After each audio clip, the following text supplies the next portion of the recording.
Hey everyone, Melting Man 234 here, and welcome to the first episode of Forgotten Media. This is a new series where I talk about movies, shows, characters, products, anything that nobody remembers anymore.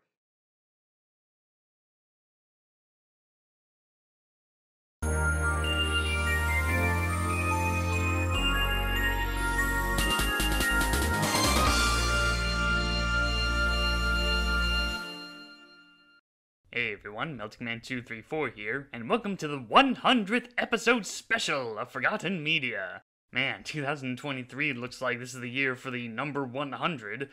Disney and Warner Brothers celebrated 100 years of filmmaking, and now I'm celebrating and making 100 episodes for this series. And to celebrate, we'll be looking at some of the shortest-lived TV shows that have ever aired. Now, with some of the lesser-known TV shows that I've covered in the past, it could be that they either lasted for 13 episodes or even failing after the first episode. But these two are a special case where these shows only lasted half of an episode. Basically, they aired it on TV, only to have it be suddenly interrupted and replaced with something else.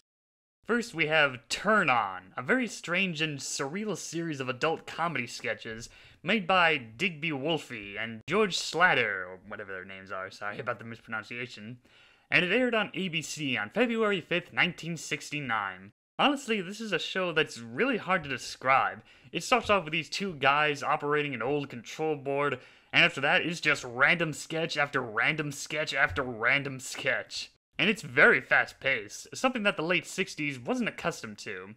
Apparently, the reason why the show didn't last past its first episode was because the station manager in Cleveland didn't want the show to overlap with Peyton Place that was still airing. So he somehow managed to contact other managers all over the world to take the show off the air, and because of that, the studios were quickly canceling the show and trying to fill up the airtime.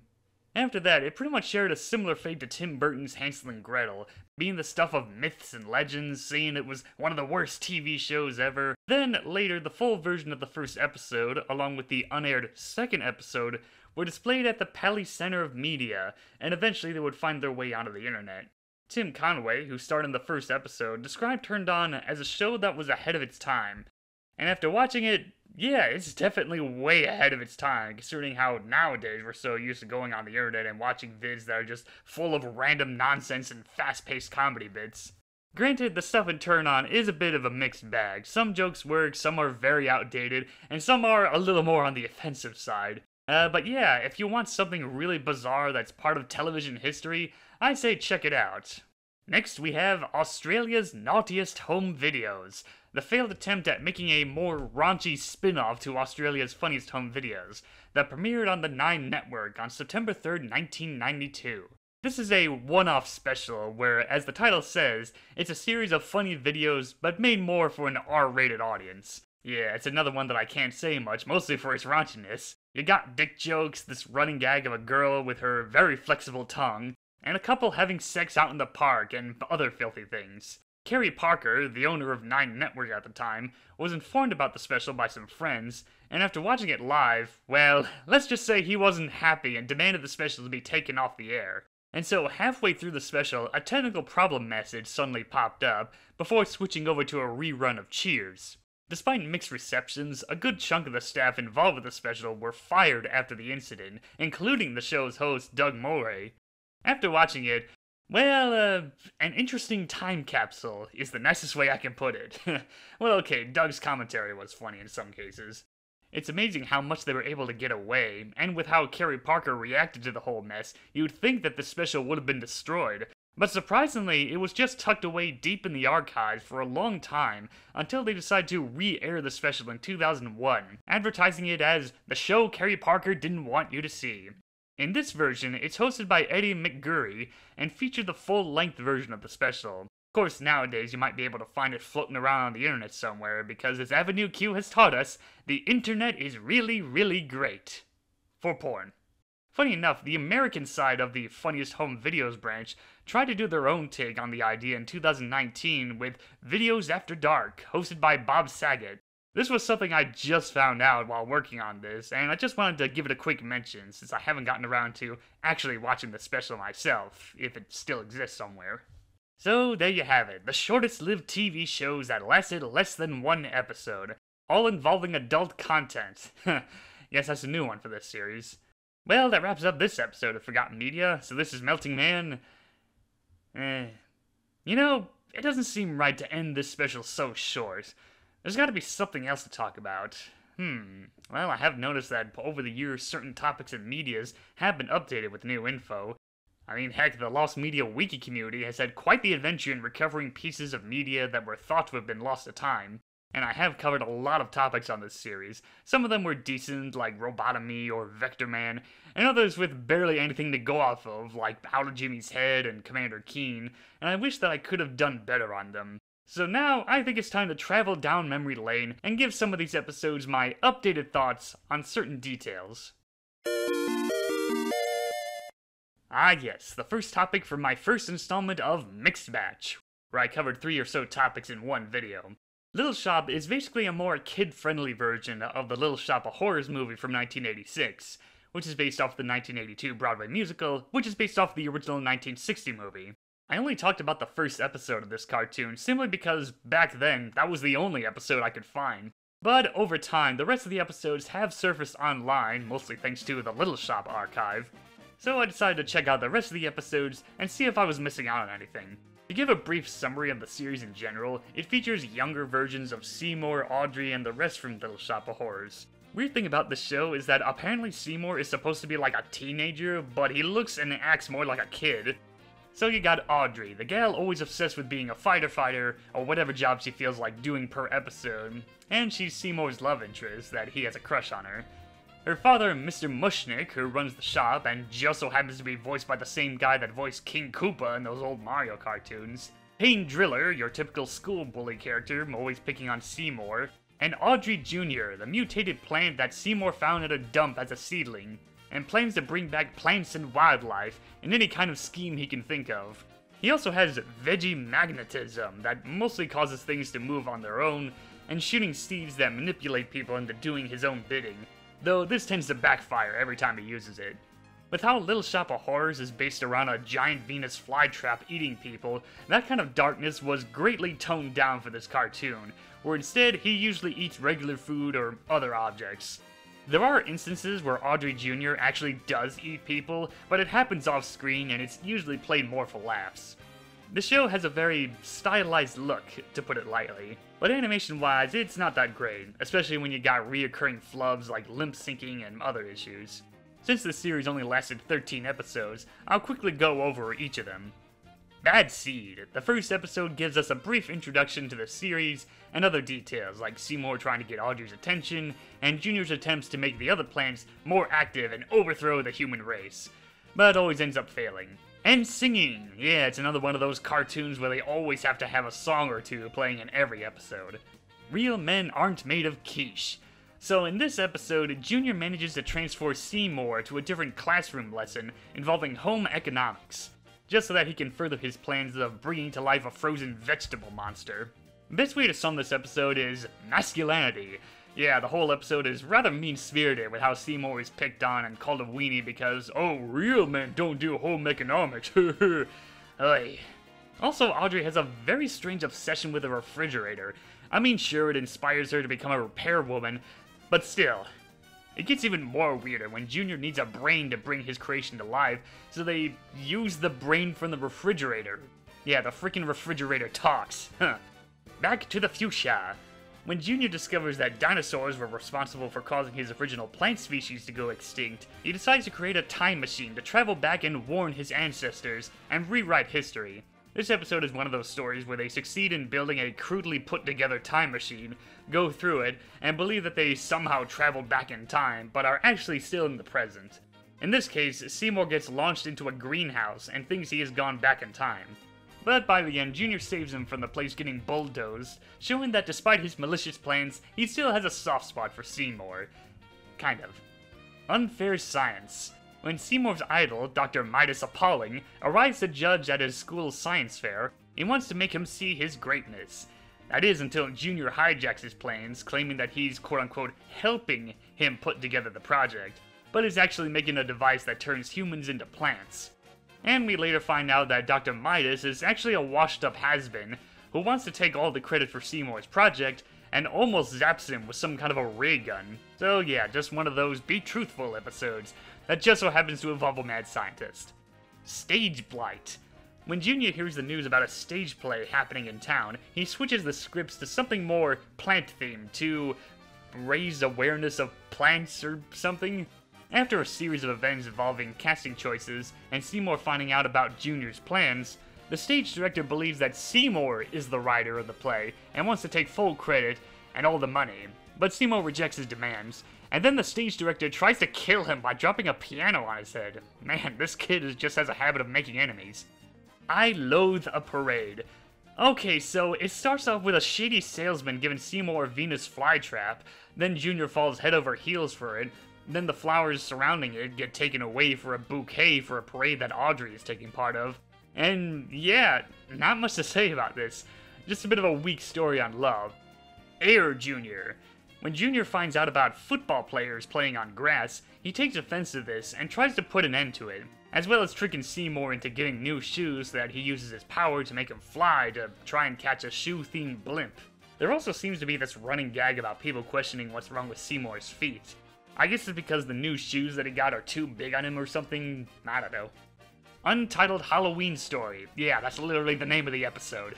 Seymour and Audrey go out trick-or-treating on Halloween, while Junior tags along, stealing all the pumpkins to try and set them free. And hey, it's Halloween theme, and here you thought I wasn't gonna do one this year.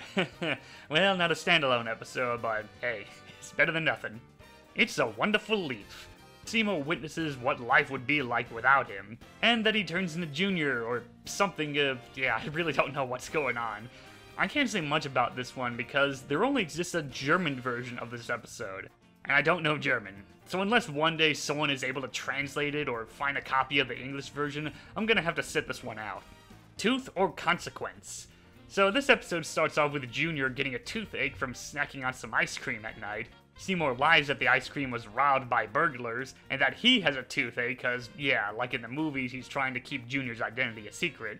So he's then sent to the dentist, all while the burglars he made up actually were real, and now Junior has to defend himself for being plant-napped. This is a really weird episode with how surreal the dentist song is, and especially the ending. Walk like a nerd. After an incident where Seymour leaves Junior on a subway, the monstrous plant is fed up with being stuck in a flower pot and creates a device to try and give himself legs, but he ends up using Seymour's legs instead. The implications in this episode are very inconsistent. Sometimes it's implied that Seymour is possessed by Junior by making him walk around and make him say things, and other times it looks like he's just hiding in Seymour's shirt. Pulp Fiction. At first I thought this was going to be the mandatory environmental message, with Junior's failed attempts to save an old tree, but then it turns to a scheme where he tries to gather up all the newspapers and make them return to the forest, but all they end up doing is flood the city in newspapers. I kinda like how they get rid of the stuff by recycling it and making it into hats and clothes and other items. Married to the Mush. When Pain Driller's aunt gets hit by one of Junior's mind-manipulating seeds, she falls head over heels for Mr. Mushnick, believing that he's rich. At first, Mushnick isn't too thrilled, but later starts to fall in love with her. There is surprisingly some depth to this episode when Audrey is sad about her father getting married, as she's not a fan of Pain's aunt.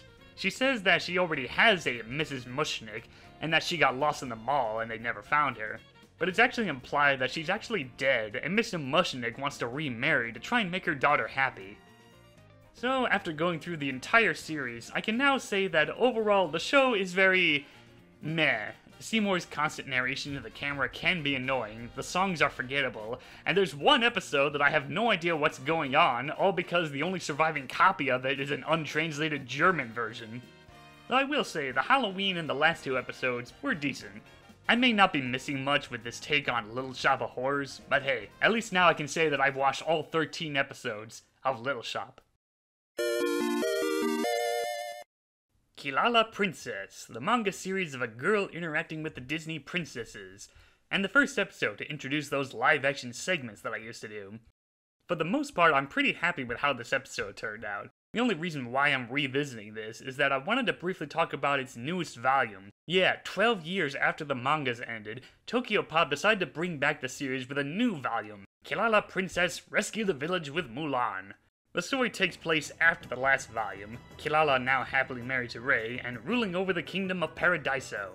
But after a strange vision, she discovers that her magic tiara now has additional slots for more magic jewels. So she and Ray are once again on the hunt for the jewels, and their first stop is the world of Disney's Mulan. They soon find Mulan and General Shang on a mission to escort some refugees to a new home while being attacked by bandits. Since the series was all about Kilala meeting random Disney princesses and learning something from them, in the case of Mulan, she learns how to stay calm in the face of danger while strategizing. The characters like Kilala and Ray have gone through their character developments, and luckily it's still intact in this story. And her pet mouse Tippy gets a little bit more screen time. I don't remember that character having much screen time in the previous stories.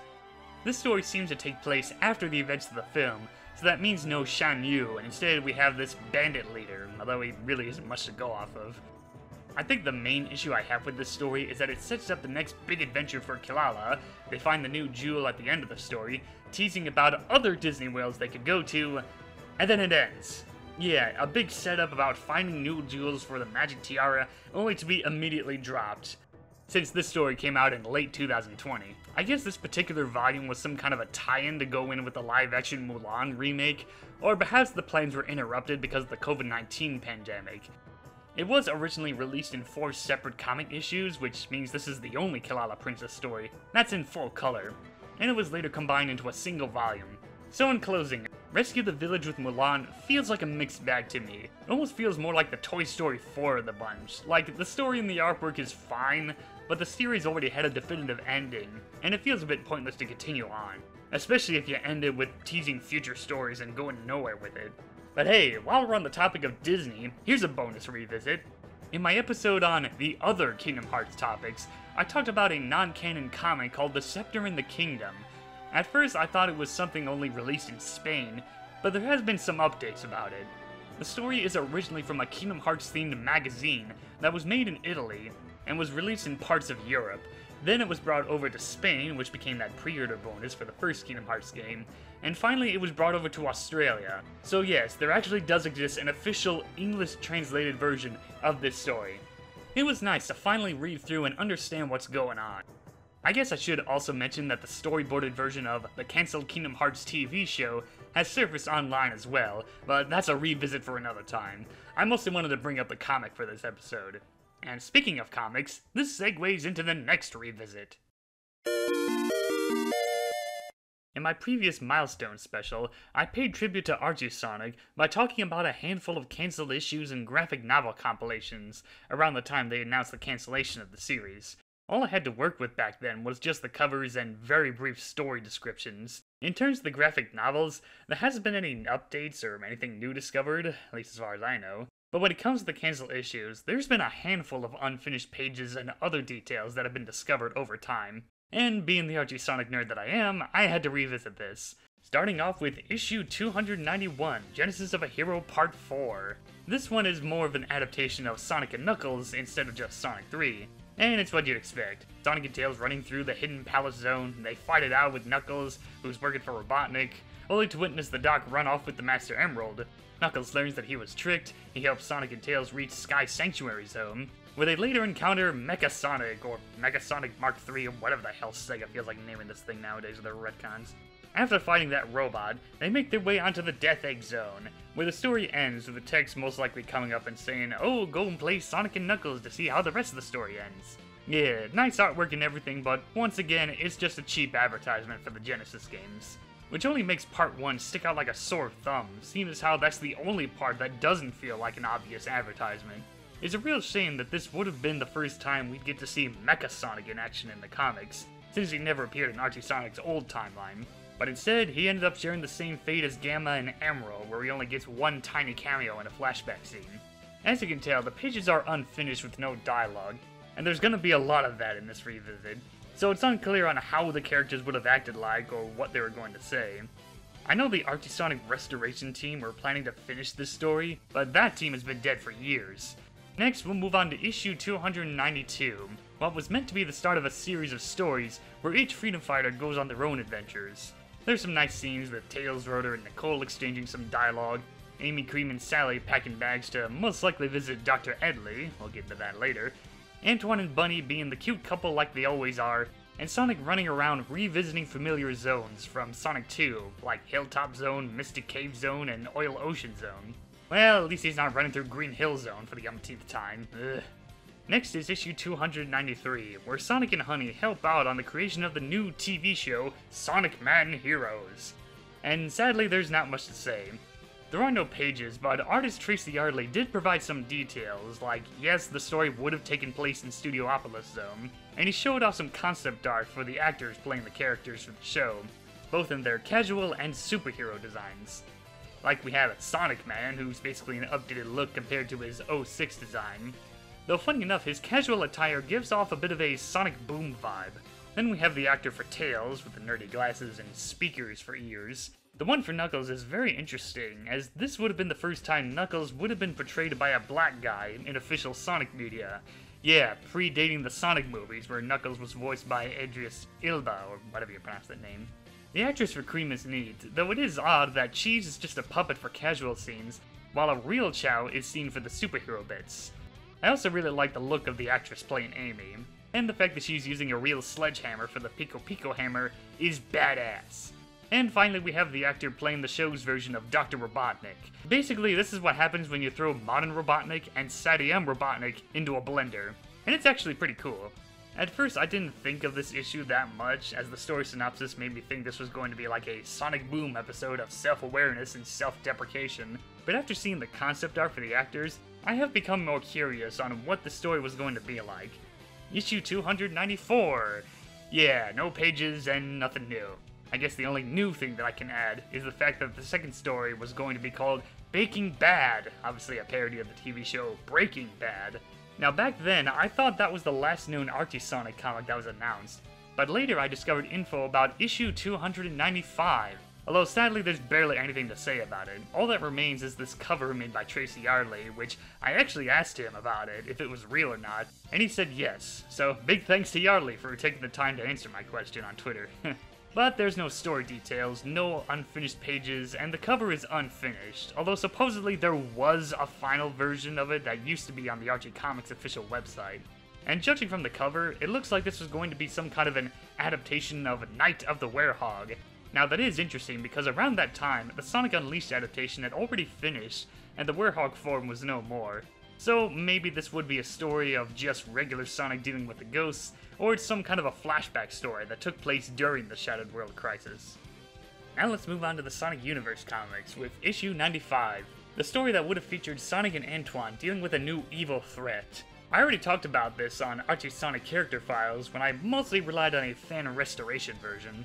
But after I had posted that video, someone sent me a link to a complete official version of this issue, and after doing some research, I can confirm that this is real. But since it's mostly on Matt Herm's Patreon account, I'm gonna have to stick with the unfinished pages for the visuals. Yeah, I know, unfair, but gotta try and show some respect. That, and I didn't have time to ask permission. But at least I can still talk about it.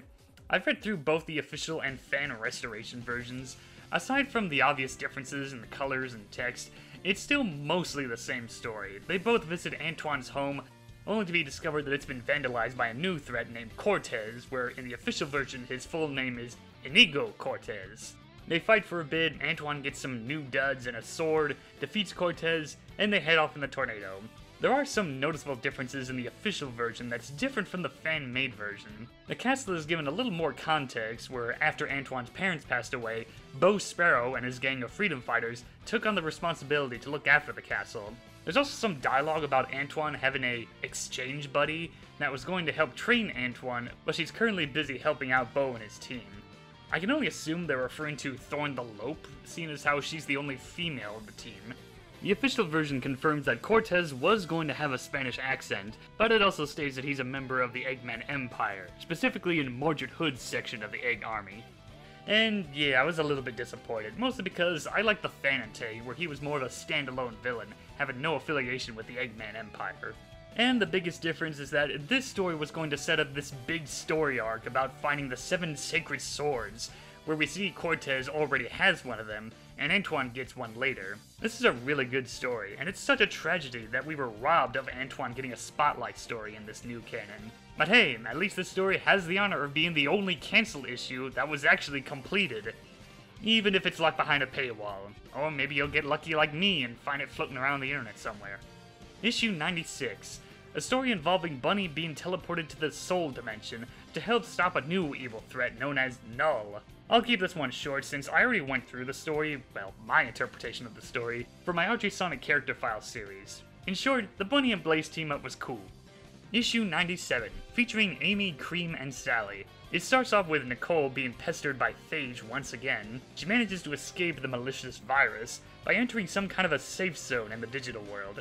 After having a conversation with the gals, we later cut to them visiting Dr. LD chatting about stuff, and showing him Nicole's handheld form that was destroyed during the climax of the Shattered World crisis. The last page then shows Amy, Cream, and Sally supposedly arriving at New Tragic High Zone, looking at what's left of the damaged Titan Metal Sonic. And presumably they are looking through that wreckage for some scrap parts to help repair Nicole's handheld. But it looks like Titan Metal Sonic isn't as dead as they thought he was. There's definitely a lot of things happening and a lot of questions going on. What is this safe zone Nicole has? Is it her own room or something? I do dig how the gates are designed like the ones from Sonic R. Also, what's the deal with this panel with Amy mentioning past events? Is she like questioning Sally's leadership or just recalling past adventures for the heck of it? And then we have Titan Metal Sonic, a character from Knuckles Chaotix that did make a handful of appearances in Archie Sonic's old timeline, but this issue would have been the first time we would see him in the new timeline. And just like before, I thought it was the last known Sonic Universe comic that was announced, but we later found out that there was a Sonic Universe issue 98 being worked on. And it turns out my theory was correct that I would have focused on Rotor, though I didn't think that it would also feature Tails and Tundra as well. Even with the lack of any info, it still looks like it would have been interesting, especially knowing Rotor having data issues with Tundra being a member of Robotnik's Egg Army. And finally we have Sonic Mega Drive Part 3, and yeah, still nothing new. Well, okay, scratch that. We do have one single page that was posted online, but again, locked behind Matt Hearn's Patreon, so I have no idea what it's all about. As well as a few tidbits from the Bumblecast podcast series, which revealed that the story would have started off with all four heroes enter the Special Zone to get the Chaos Emeralds, and end in space with the battle against the Mega Drive robot weapon thingy that's described as a deep-sea nightmare creature. So yeah, my interpretation of the Mega Drive was completely off from when I drew it back then. So I guess now it was supposed to look something more like this. But man, out of all the cancelled issues to later get updates, it's still frustrating that we still don't know anything about Mega Drive Part 3. And God knows if Lost Hedgehog Tales will ever see the light of day with how that project was announced like 12 years ago or something. I guess we just have to be patient and wait for its eventual release in the year 2050. And until then, it's currently stuck in development hell, sharing a room with Half-Life 3 and Beyond Good and Evil 2. And Metroid Prime 4. Here's a really old episode, covering the last of the Game Boy handhelds. Yeah, not one of my best episodes, as I got some of the details wrong. Like, I don't know where I got that bit of info about shoving an SD card into the Micro. Probably from some random Wikipedia or something. Plus, I didn't have the handheld at the time to show it off, so I just relied on whatever info I found on the internet and relied on the general consensus, rather than express my personal opinions. Well, now that I actually have a Game Boy Micro, I figured it was finally time for a do-over. As the name states, it's a very small Game Boy Advance, with all the basic buttons and things. The most noticeable thing about this handheld is that it's the only Game Boy Advance that lacks any backwards compatibility, which sucks. But I can understand, as it would be very awkward trying to carry this thing around in your pocket, with a Game Boy cartridge sticking out that far. Especially those cartridges that needed a AAA battery for that rumble feature. But hey, at least it has a headphone jack, something that was missing from the Game Boy Advance SP. It also had various screen covers that you could get and customize your handheld, mostly in different colors, while others were more detailed. The one that I have is the fancy Famicom 20th Anniversary Edition. I played some games on it for a while, and it's alright, still plays like a GBA, but a lot smaller. I think one of the reasons why no one talked about the Micro back then was because of its release. It came out in 2005. Around that time, the Nintendo DS was already a thing, and then in 2006, we got the DS Lite. So basically, it came out at a time when the DS was still brand new, and people were more interested in a handheld with 2 screens, while the Micro just faded into obscurity, just like the Wii Mini. I remember seeing commercials for the Game Boy Micro, and some ads, but never saw them in stores. and it makes me wonder if anyone has actually seen one in stores. And I'm not talking about used game stores, I'm talking about seeing this thing during its prime in the 2000s in any store selling electronics, like Walmart, Best Buy, or Circuit City. Yeah, remember when that was a thing? I've always been a big fan of the Game Boy Advance SP, but for the Game Boy Micro, it's alright. Honestly, the only value this thing has is for hardcore Nintendo collectors, or just buying it for the novelty of a small version of the Game Boy Advance. These days, the prices have varied, mostly on the expensive side, but if you're in the market to find one, be sure it comes with its charger, because yes, it requires its own special charger to keep it running.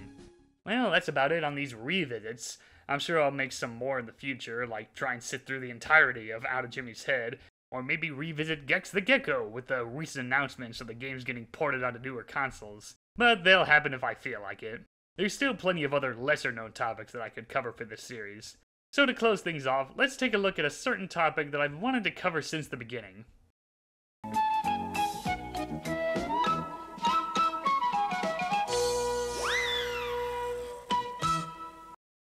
That's right, it's finally time to talk about Peter No-Tail, or Pelle Svanslös. Yeah, sorry if I pronounced that wrong.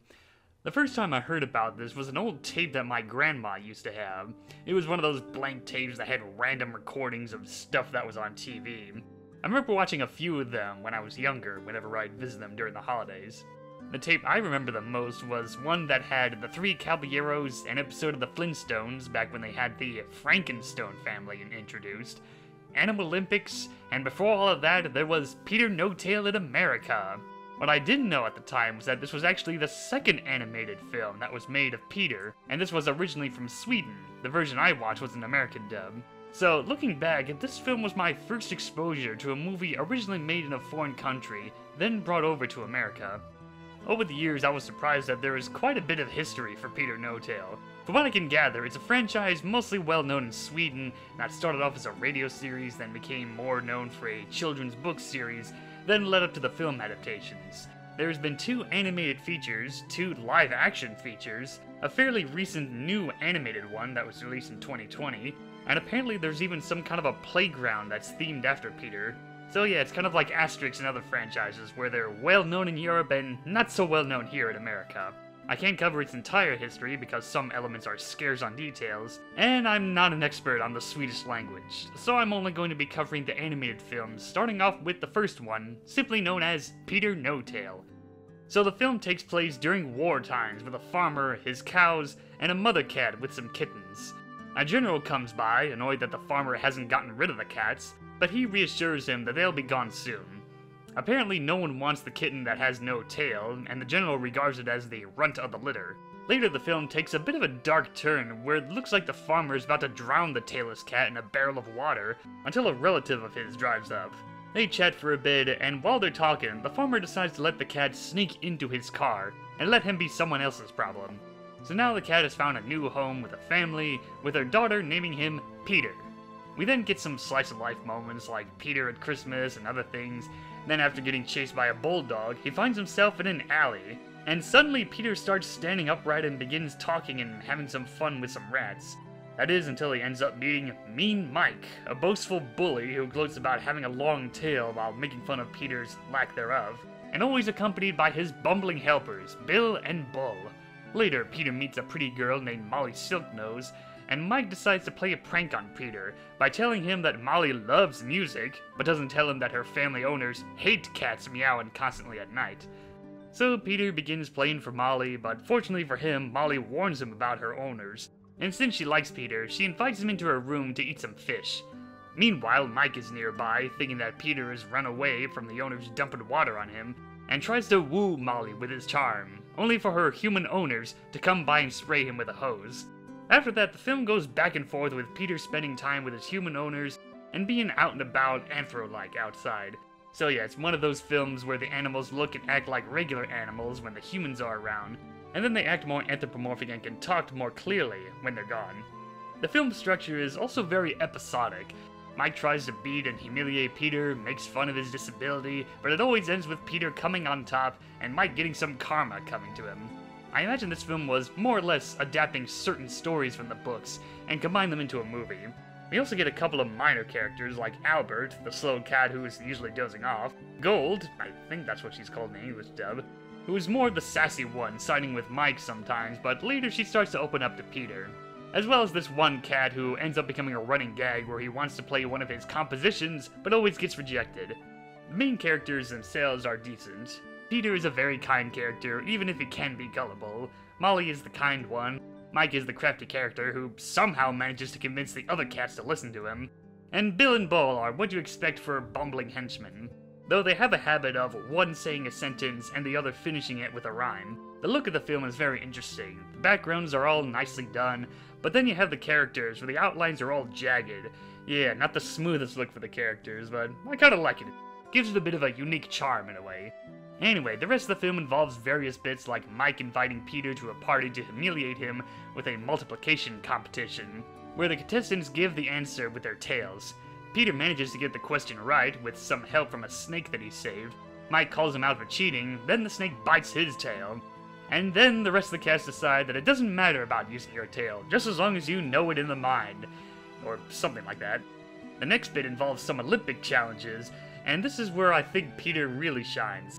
Sure, he falls for Mike's tricks, like wearing running shoes with the cleats inside instead of outside, or being forced to wear a dress. But even with all the humiliation and tricks, he manages to continue on with that determination. And as you'd expect from Mike, he cheats his way to the top, but soon gets found out for cheating and is disqualified, and Peter becomes the winner. The last bit is rather odd. First it starts off with Mike going on a rant at a meeting about getting rid of the foreigner cast, mostly as a desperate attempt to get rid of Peter. Yeah, it really comes out of nowhere, although there is a little bit of a history to it. The original Peter No-Tail books originally came out more as a protest and satire over the whole deal of Sweden supporting Nazism. So, yeah, with that in mind it kinda makes sense, but without it, yeah, it just kinda feels weird watching this scene. Just another one of those product of the times, I guess. Even so, the other cats agree with his rants, despite what happened at the Olympics, and then Mike lets loose the bulldog to go after Peter. Yeah, continuity isn't much of a thing in this film. But luckily, Peter manages to escape the angry dog, and Mike and his crew are chased off. So yeah, that's Peter No-Tail. Overall, it's a cute and decent film, where despite Peter's lack of a tail, he manages to prove that tails aren't everything. Now let's move on to the next film, Peter No-Tail in America, or sometimes called Americat. It starts off with the standard scenarios, Mike trying to woo Molly and Peter falling for one of Mike's tricks. In this case, making him trip into a bucket of black paint and ruining his graduation hat. And Mike gets his comeuppance by this new guy called Peter Longtail. Yeah, I guess he's supposed to be like Peter's US cousin or something, huh. Unlike the previous film, there is a bit of an ongoing arc here. Molly wanting to travel while Peter is on a quest to find Philadelphia Philly in America. And this is when the film gets really weird. Like, Peter has to fly there himself with wings because he ended up on an airline's Class D section. Then he ends up in a city dealing with giant cats and rats. There's also this really bizarre bit where the rats' heads briefly turn into Mickey Mouse heads. Not sure what that's all about. Then he finds himself being tricked into some kind of a mob gang and is forced to clean up the dishes, but he manages to escape, then a chase scene happens, and then suddenly he finds himself on a boat, and then it goes on for quite a bit. Anyway, to speed things up, Peter finds himself tied to a cactus after encountering an outlaw who steals Molly. The cactus then turns into a totem pole, and now he's in a camp full of Native Americans. But fortunately, they don't plan on killing him, and instead take him to meet the Man of the Mountain, who turns out is actually Philadelphia Philly. And after all the crap Peter has gone through, Philly uses his magic, cause apparently he's a shaman or something, and gives Peter a new gold tail. Now he heads back into town and quickly deals with the outlaws, rescues Molly, and rides off into the sunset. And then the scenery takes a sudden acid trip, with flashing colors, random American landmarks popping up, and then they all fall into the abyss and die. But it turns out the whole thing was just a dream. Now you'd think that would be the end of the film, but surprisingly it keeps going. Still sore from being humiliated, Mike comes up with a new scheme to get rid of Peter once and for all. He persuades Peter to take Molly out in the countryside to travel, along with some friends, and his main goal is to get Peter lost in the woods after Bill and Bull mess around with the signs. Later on, Peter gets separated from the group, Mike pretends to act all brave to get Molly's attention, and then suddenly, giant cat! Yeah, so now there's this big bear cat lynx whatever it is, that shows up and plans to make a meal out of Peter's friends. After some chasing around and other shenanigans, he decides to make a meal out of Mike and drags him off to his home. So now it's up to Peter to rescue him. Yeah, despite all the crap that Mike put him through, he's still willing to save him. That, and he's the only bravest and smartest cat of the group. After he puts on a disguise, he manages to get into the house while the big cat is dozing off and rescues Mike. Then the film ends with Peter leading the group back home, and Mike is grateful that Peter risked his life to save him. And that's Peter No Tail in America. Despite being the same animation and music cues, it's not really a sequel and more of a film that stands on its own. For one thing, all the human characters are completely absent, so now it's a world that's just populated by talking cats. The pacing of this film is rather odd. The first and last acts are the same slice-of-life moments like in the first film, but the second half is when things get really weird, going back and forth from surreal moments to life in the big city or out west. Overall, it's alright. It can be slow at times, but all the bizarre imagery and takes on America is anything but boring. Of course, this wouldn't be the last time we'd see an animated Peter, as he would eventually get a new film in 2020. Unfortunately, I can't really give the film a proper review since all I have to work with is just the trailer and some screenshots. I definitely love the improved animation, the backgrounds are nice and colorful, and the updated looks to the characters are also great. Based off of the title, I can only assume it's some kind of a remake or a reboot. It was never released in America, as far as I know, and there doesn't exist an English dub of this film, let alone a version with English subtitles. Still, I wanted to give this a mention. Despite not being an animated film for so long, as far as I know, it's nice to know that Peter is one of the lucky ones to be given new life in today's media. Yeah, it's kind of funny looking back at forgotten media now. Started off as a hobby talking about random obscure stuff no one cares about and decided they need some attention and figured they wouldn't be given a second chance anyway. And now I'm glad I was proven wrong about them. I mean, sure, some stuff has come back since I made those videos and some haven't, but I still have fun going on about these random nerdy stuff. These days I've more or less flown under YouTube's radar with their constant updates and pushing for monetization and all that other shit. I'm perfectly fine with my real-life job rather than sell my soul to Google and feature soulless bits where I'm advertising random products that no one cares about. So why bother continuing on with this series if I don't make a single dime off of it?